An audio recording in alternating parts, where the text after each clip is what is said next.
Sometimes, different is better. Like when you eat authentic Chinese food all the time, suddenly a visit to Panda Express doesn't seem so bad just because it's different. And it only took Nintendo one Mario game before they decided to shake things up. We all know the story of Super Mario Bros. 2. It began as a prototype for a vertical side-scrolling co-op game, but later dropped the Mario motif and was rebranded into Doki Doki Panic, which was based on a Japanese anime, with Super Mario Bros. 2 following shortly after. Both games were only released in Japan. I'm kicking your ass! Nintendo of America found Super Mario Bros. 2 to be too difficult and too similar to the original, so Doki Doki Panic was rebranded back to Mario and released to the wider world as Super Mario Bros. 2. Eventually, it would return to Japan as Super Mario USA, while the Japanese sequel would finally be released in the West as The Lost Levels.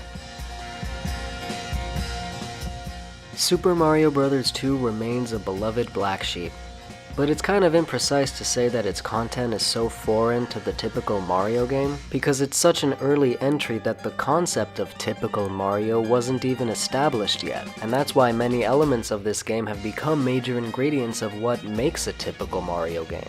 The influence of vertical side-scrolling alone goes beyond Mario to touch upon the designs of countless platformers. And can we give it up for the first in a small club of Mario games that isn't about Peach getting Bowser napped? And not just that, but she went from being damsel in distress to playable protagonist. Power to the ladies. In fact, this was the first time that the Mario roster was stretched beyond the bros. Luigi kept his fluttery high jump through the years, Peach kept her graceful glide, and Toad kept his, presence. And then there's vegetables. Fucking keys. Give me the fucking keys, you fucking cocksucker motherfucker! But the biggest addition is arguably in the enemy department. This is the game that gave us the cult favorite Birdo. This is the game that gave us Shy Guy, Pokey, these guys, those dudes, and the legendary, extraordinary, incendiary.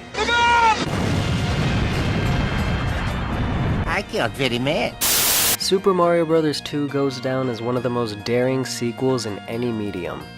Instead of whipping up a quick money printer designed to ride the success of its predecessor, it undertook an exotic makeover in every area from gameplay, narrative, setting, enemies, art direction, music, right down to the engine itself. And it took this step so early that it was woven into the larger tapestry.